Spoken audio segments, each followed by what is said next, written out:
What were we talking about? God. Yes. Yeah. So how has your relationship with God helped you? And you were talking about it being controversial.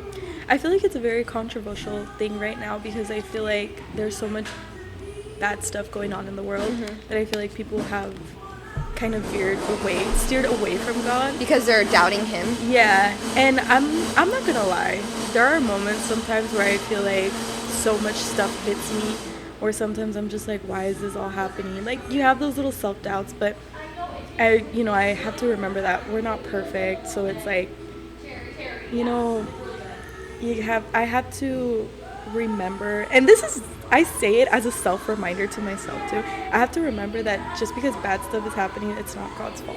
No, absolutely. We're Yeah. sinful creatures, and Exactly. And God didn't want all this to happen, but because we sin, bad things happen, and it's not Exactly. God's fault. It's like our human being, like our nature. Like, it says it right there in the Bible, and I feel like that's the only way to get close to God is by reading His Bible, His by word, reading yeah. His word. And honestly, I won't lie, I feel like I've been lacking on it a little, which is why I feel like sometimes emotionally I feel a little lost. But anytime I feel very lost, I know it's because I'm kind of losing that relationship with Him, and I'm like, okay, I need to pause. I need to go back to getting close. I need to go back to His word where everything starts. But yeah, I feel like I've never been able to do anything without God, And I feel like a lot of people, I say it's controversial because I know a lot of people who say, no, you do it because you did it. And I'm like, well. Because what? Like, you did something because you did it. Physically. Yeah, like the whole physical I have someone in my aspect. life that says you're giving too much credit to God. Give yourself the credit, which I'm strong, I'm capable, I'm able, but also my foundation is God. Yeah, because if you think about it, it's like, okay, yes, I did it, but who gave me the strength? I'm strong because of Him. Exactly. And it's like, who if gave this me the person strength? watches this that I'm talking about, I love you for expressing to me how strong I am, but Yeah. I wouldn't be that strong without the reminder that no matter what, God has my back, and that everything, even if it doesn't go as I plan, there's a greater plan, and I can be confident in that and have peace in knowing that. Exactly. It's really tough, like, when you hear sometimes people, for me, I feel like sometimes it's a little tough hearing that because sometimes it can be discouraging. It can be a little discouraging. I have doubted, yeah, for sure. But it's because, like you said, we're sinful creatures. Yeah. We're not perfect. We're imperfect. God literally says it in the Bible that there will be times where we'll doubt. But, I mean, I definitely could not have done anything without God. Like, I look at everything I've accomplished, and it really just sinks into me that I'm like, this is stuff that I prayed to you about, that I wanted. Isn't that amazing? You can look back and see all your prayers. Beautiful. Yeah. Like, it's things that I'm like, wow, like, I never thought I would be able to accomplish this. Living on my own, genuinely, I thought I would never be able to do it without a man. Because, growing up in a Hispanic household, especially as a woman, it's hard because we're taught, men are the breadwinners. And my mom had taught me the opposite, but my grandma's very traditional. Yeah. And so Same. I love my grandma so much. She's like my second mom. I love her. But she is a very traditional woman. So growing up, and like you serve for your husband kind of a thing? Not really. Okay. Or more like I made that face, sorry. I was thinking about my grandma and my grandpa, and they're so funny. Yeah. Like it's yeah. But traditional in the sense that my grandma was very like, not that you have to serve your husband, but traditional in the sense like, you grow up, learn to do this because you stay with your parents until you get married. Yeah. And then you get married, and then, your husband takes care of you, you take care of your husband. So I remember. I don't think that's bad. It's not a bad thing. I don't want anybody to think I'm saying a bad thing, because I remember growing up, like, technically, I want that. Like, I won't lie, I want that life. I want a man to not serve me, but kind of. Yeah. Wait, what's another word? I want a man to support you. To support me. Yeah. Yeah. And I'll support you. Exactly. It's because technically, like, I know it's so controversial, but I like that life. Yeah. Like, low-key, when I get married, I don't want to work. Yeah. I would like to work by choice. Right. Like, and do your fun work. Like, now that instructing, teaching classes. I love teaching classes. Like, you're still, like, such a boss woman. I think you would, no matter what, you still have that little entrepreneurial side of you. So I'm like, I know that, like, if I ever get married, I would like to get married. I would like my husband to kind of be the breadwinner. And I just, like, work, like you said, work for fun, kind of. But I do remember that ever since I was a kid, I've always wanted to live on my own before I got married. Yeah. And I remember my grandma was a little controversial to that with me, where she would say, like, no, like, you can't live by yourself. Like, you're a woman. Like, you should be able to, like, stay with your mom, especially since my mom was a single mom. She's like, you have to stay with your mom until you get married.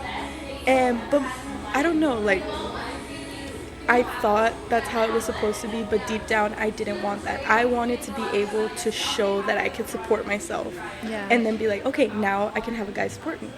But, so, I remember the first time I brought it up to my grandma that I wanted to live by myself. I think I was, like, 17 or something. Did she freak out? She freaked out, and she said, over my dead body, in No, Spanish. she So, yeah, didn't. because she doesn't speak any English, so she was like, over my dead body, if you get your own place, I'm gonna pack myself and I'm gonna live with you. And I'm like, grandma, chill. That's it sweet, ain't though. that deep. That's sweet, because she cares for you. Yeah, and so she's so funny. But now that the opportunity actually happened, I'm older. She definitely changed her mindset on it. And I told her about it, and she goes, no, well, you know, at first she tried to push, like, for me to have my mom live with me. Oh. And she was very like, take your mom, like, why isn't your mom gonna live with you? And I was very like, it's because it's not that I don't want my mom to live with me. I love my mom, you know? I just want to show that I can do it. I just want to be able to show myself, not even prove to anybody else. Prove to yourself. Exactly. I want to prove to myself that I can do it. And that builds confidence. Yes. And you gained confidence through doing that. I did. You did. And it's not even just proving to yourself, but also the amount of growth that you get living by yourself. I think everyone should live by themselves. Exactly. It was a hard time living by myself in Seattle in a small studio. Like, Yeah. I was going through it for a while. Yeah. But the amount of things that I learned, that's how I got into podcasting. That's literally when I Yes. started my first podcast. Because I didn't have anyone to talk to, so I would listen to podcasts. This is so sad. But No, it's not sad. As soon as I woke up, I was living by myself. At the time, my boyfriend we were doing long distance. He was in Prosser. Okay. And so I had no friends because it was during COVID. Me and my roommate from the year before, like, didn't really talk, right? Like, we were roommates, we hung out, but after I moved out in the second year of college, we didn't, keep in contact. So anyways, it was just me. And so I would listen to podcasts to feel like there was, I was, No, I get you. You get what I'm saying? I get Anyways, exactly. That's so sad speaking it out, but that's how I really felt. Yeah. And so I thought to myself, well, if they can do it, if they can have a podcast, well, I can too. Yes. And my podcast became top 50 of self-development, and then I ended it all, and then I had to restart. But anyways, that's okay. It all happened for a reason. And Rewrite with Ali wouldn't be a thing if I didn't have that time by myself to grow. I love that for you. And to get into podcasts. Yeah, it's because it helps you, like, have some, like, self-discovery. And yeah, so I mean, build confidence. Exactly, confidence. Yeah, self-growth. So I remember my grandma would push it a lot on me, like, oh, like, why didn't your mom live with you? And I think it's, like, finally when she saw how I was doing that she was like, no, you know what, like, I'm glad you're doing good. Like, I'm great. That's cute. Yeah. And now she just calls me every once in a while to tell me, just make sure you're not out too late. But it's because my grandma, she does it out of, like, safety, you know? Right. So, but now, like, it was so funny. Like, the woman who years ago was so controversial about it, like, you can't live by yourself, is now is just calling me. It's just like, how you doing? Yeah. I can't wait to see your place. Yeah. So I it's love really that. nice. That's so much growth. Oh, yeah. Honestly, bye. Bye. And it's breaking generational, patterns and maybe instilled beliefs I feel like that could be harmful. I feel like that's really rooted, especially in, like, Hispanic cultures.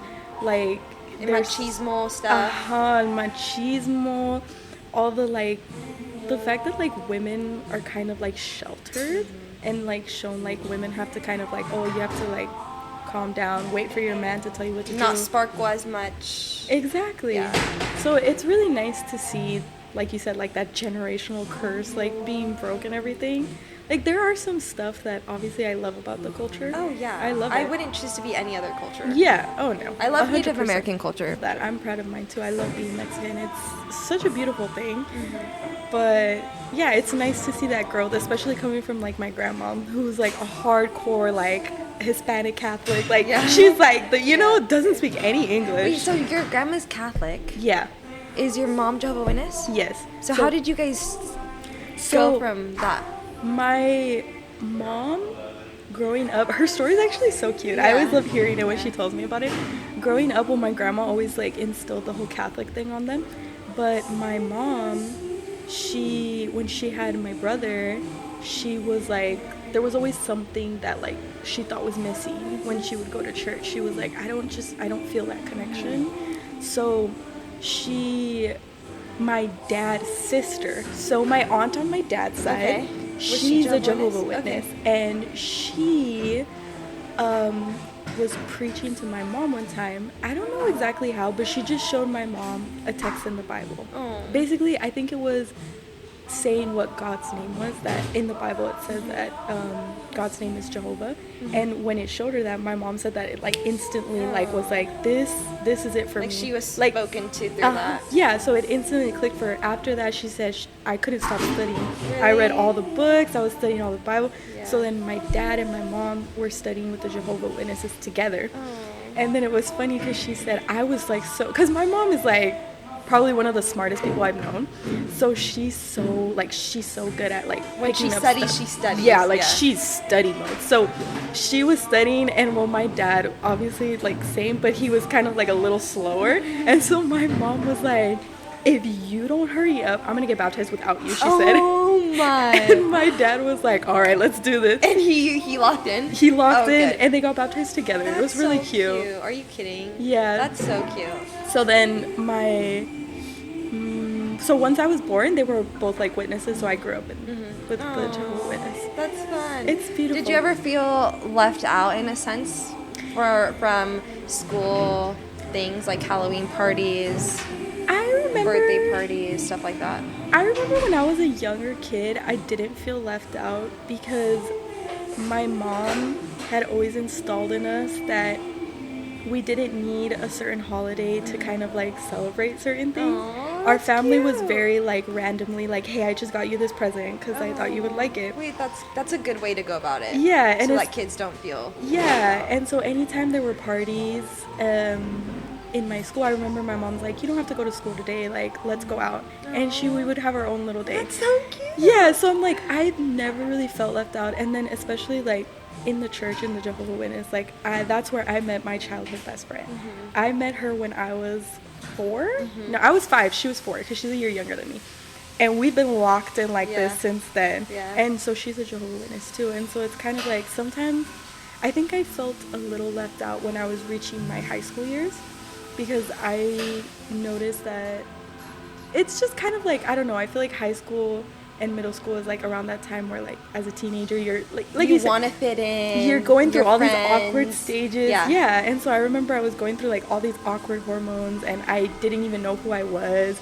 And so at that point I remember I had felt a little left out, but I had a lot of nice friends in high school who I would say I was Jehovah's Witness, and they were like, okay, that's nice, like, I still want to be friends with you. Yeah, they respected it. Yeah, and I love that. I love when people respect that boundary because it's like, well, just like I respect what you do, it'd be nice if you could respect what I do. Yeah, I agree. Like, I don't judge. And with anything. With anything. And so I'm like, I don't judge you for celebrating or anything. I love that you do that for you, but I just, I'm like, not gonna yeah. And like, you have your own reasons, right? Yeah. So because I studied Jehovah's Witness growing up for a few years. Really? Oh, nice. So I was baptized Catholic because my mom grew up Jehovah's Witness. Wait, let me just backtrack. My grandma and grandpa, okay? Yes. My grandpa was Catholic, or is Catholic. My grandma, Jehovah's Witness. Okay. And when they got married, my grandma's basically was like, you do your own thing if you want to. I'm going to do my own thing. Yeah. But she would try to get my grandpa to do stuff with her, and he grew up Catholic, and that was his thing. So he's like, no, I'm Catholic. Right? Yeah, like. So she was doing her own thing, but she raised the kids Jehovah's Witness, so they would all go to church. Okay. Okay. And And anyways, so then my mom met my dad. My dad was Catholic. My mom felt the same way about Jehovah's Witness the way that your mom felt about Catholic. So my mom's like, I love the people. I love the relationships that I've made, but I just don't feel a connection. Right. And she did all the things, the study groups, all the things, right? And so anyways, she tried Catholic stuff. She never got baptized in it, but I think my mom just kind of built her own relationship rather than stick with the religion, Yeah. Which I love that for her. But so anyways, then we were baptized. I was baptized Catholic, and then my grandma introduced me to Jehovah's Witness. She would always talk to me about God. I think my first memory of the Lord was with her, because my mom, we would pray, but like actually memory of God being introduced was from my grandma, like showing me her little pamphlets and showing me videos and stuff on the JW website, So so I love, like, she really introduced me to God, honestly. That's beautiful. And and so she would have these people go to the house and study, and I loved it, right? We would read from the Spanish Bible and from English so that I would understand. Yeah. And so I would learn how to read Spanish more. And anyways, and then I stopped because I started getting into sports, so I just felt like they stopped coming to my house because I would be at practice.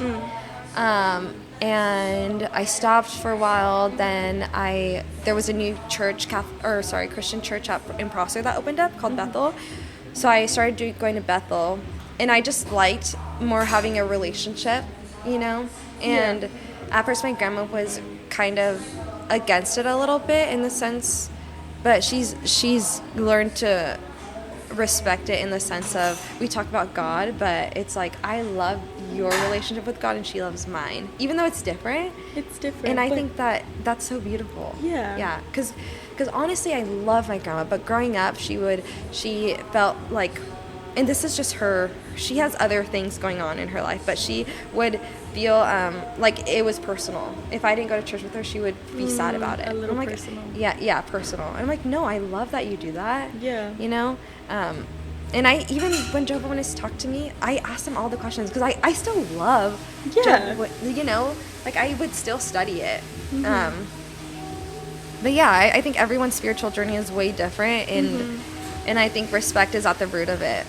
Like our purpose here is to love each other and to love God and to be a representation of Christ. So yeah, and I understand that 100% because that same thing with my grandma too. Because my grandma, I remember when my mom first told her that she was going to be a Jehovah's Witness. Yeah, she was probably upset. My grandma took it real personal. See? She was like, "Are you serious?" Like she took it really to heart.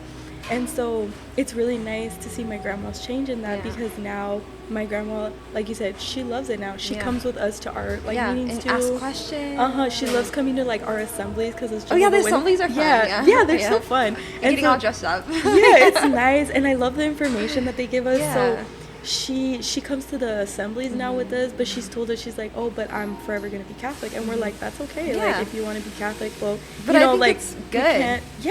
Because like you said, like honestly, I remember I used to see it a little like that growing up, where it's like, oh, like there's one way to do it and a wrong way to do it, like a right way and a wrong way.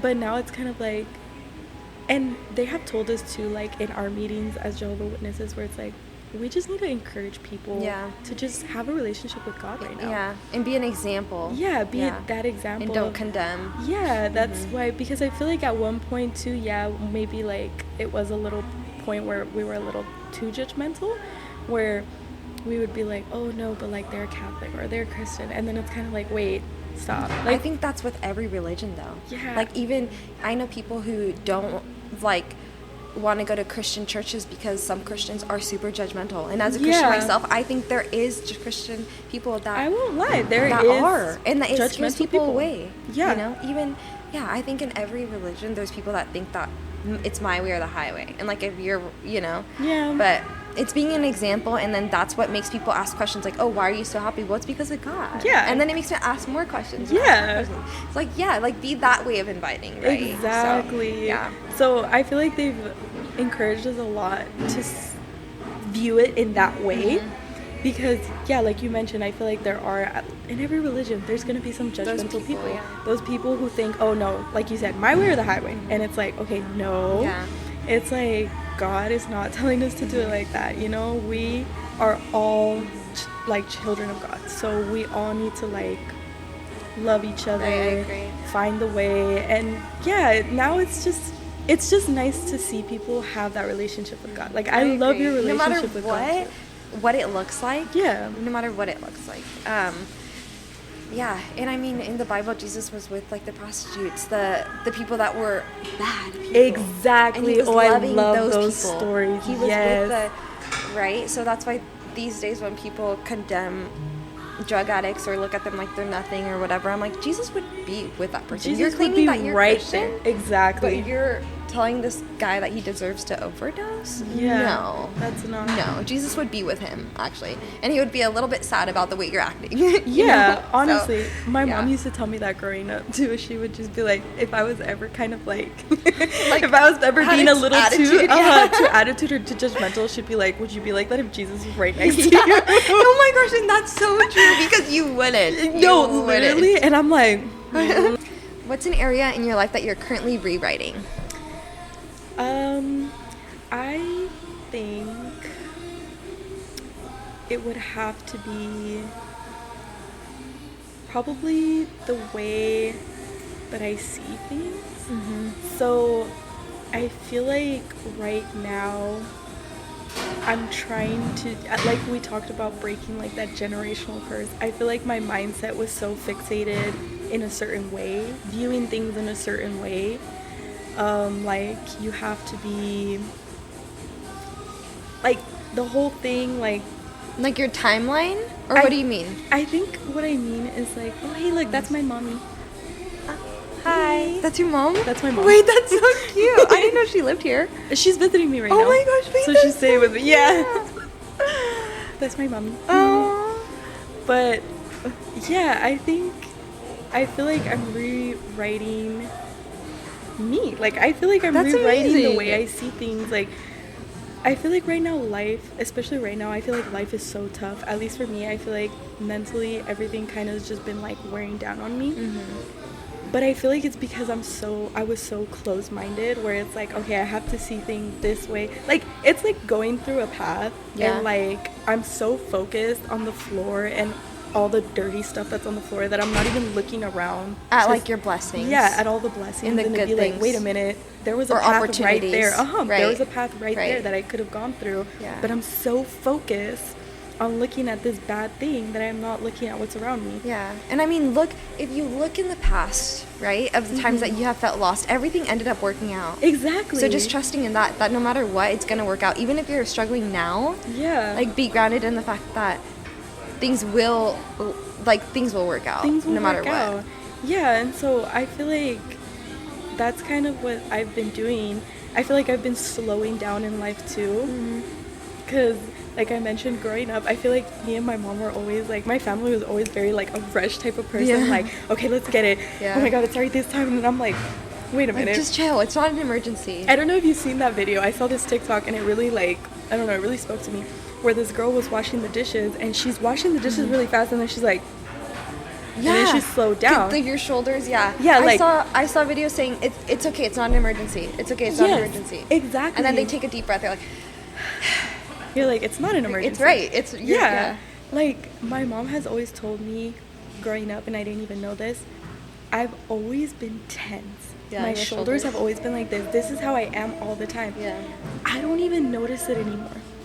Like I didn't even notice it, and my mom would always be like, and I'm like, oh my god, like I didn't even realize I was tense. But it's because I feel like I'm always so like fight or flight. Yeah, like ready fight or for, flight. Ready for the next thing that's gonna come your way. Exactly. And so I think living by myself is what really taught me, is that I was like, wait, like slow down, chill. I need to You're slow fine. down. Like we only have so much time left, like of living. I'm like, I could die tomorrow. And what am I gonna do? Like, how am I gonna look at my last day stressing? Yeah, no, oh heck. Hell no. Like, I'm sorry, but no. No. I'm not gonna spend my last time stressing. No. So, oh my gosh, that's like convicting for me, for sure. Yeah, and so I'm like, okay, I need to calm down. That's being why, present. Like, be present, be more present with everyone, with everything. And then also job-wise too. Like, I know we need to maintain ourselves, but I just don't like my job right now. Like, the one I work from home. Like, it's a big blessing to be able to work from home. It's a blessing. I know it is. But I just don't like it. Like, I don't like the job that I have to do. I'm stuck on this computer and I just don't like it. So I'm really trying to veer away from that. And I feel like teaching my classes, like being an instructor, really opened my eyes to it. I love it so much. It's so fun. I love teaching. I love that I know what I'm doing. I love looking at everybody. I love the community. So I feel like I'm definitely rewriting, like, just myself. Just your life. Yeah, seriously. just my life. I'm like, I need to slow down. And right now you're in the midst of it. Yeah. And that's okay. You're figuring things out. So am I. Like, I have my bad moments. Do not get me wrong. No, but like, we're figuring it out. We're still young. How old are you? I'm 23. 23. Okay, we're the same age. Yeah.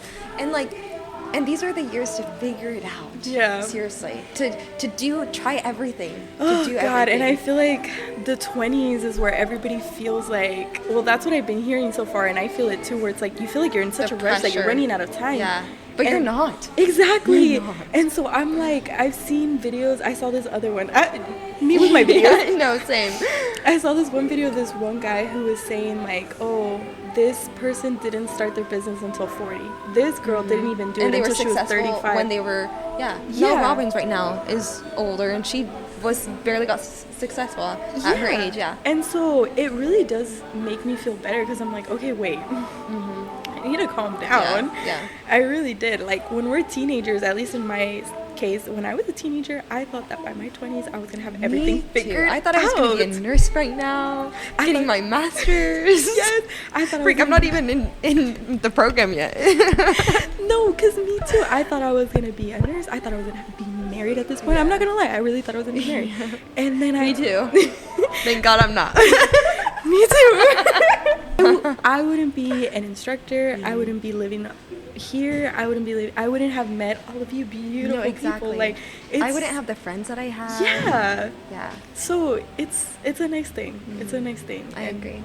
Yeah. Yeah, well, thank you for coming on the podcast. Course. Thanks for having me. I feel like we could talk forever. I know, me too. I keep thinking, I'm like, let's just keep talking. And then I'm like, wait, I should probably work. Yeah. Okay, well, where can people find you? And you're instructing. Do you have an instructor page? You don't, huh? I don't have my own. You guys can just, I have my regular Instagram. I keep thinking, should I do an instructor page? But I think you should. Make cute little reels. Maybe I will, to be honest. Actually, I wouldn't mind. Stay tuned. Yeah, stay tuned for that, guys. Yeah, but do you like people following your regular now? I don't mind on my regular Instagram. I mean, it's... You can also follow I think Blue it's like _sunflowers19 _ That's yeah. so cute.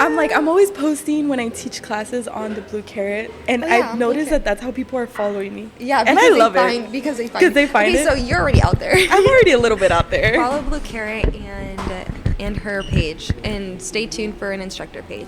Yes. Okay, see you next time. Bye. So shampoo, I focus on the top of my head. Okay. And then conditioner is always the bottom. Yeah. Oh, okay. Yeah, because I know some people, my mom used to do that, and I told her, stop doing that. She would wash her hair, like shampoo with scalp, and then she would shampoo her ends. And I'm like, really? Do not do that. I said, you're drying your ends. I was like, just shampoo your scalp and then put conditioner. I need to buy a good, oil, like a moisturizing, a deep conditioner. I like the Shea Moisture, like the Manuka honey one. Okay. But sometimes, honestly, it's so moisturizing that it makes my hair like a little bit stringy. That's why I stopped using really? Shea Moisturizer, because it's so moisturizing that I felt like it started to... My hair just looked greasy all the time. Yeah. So I couldn't use it. Tiniest little bit of it. I'm trying to look for new... I'm still on the hunt. Right now, I'm using a Dove shampoo. I use a Mika. And I'm not going to lie, it's not that bad. I've heard of any God. Yeah. Honestly, I use Pantene. I love Pantene too, honestly. I heard it. I do. Is it actually?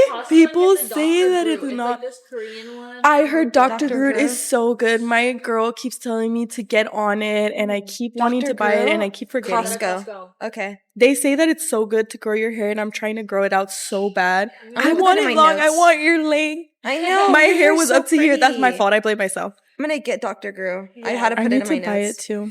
I'm gonna go to Costco. I need to go get protein shakes, shampoo, and you want those under eye patches. They Send also me have the those- protein shakes that you buy what because I protein want shakes to. do you buy? Eddie always gets mad at me. Which when he ones? says they're bad. They're the Oh. NURRI. They taste so good though.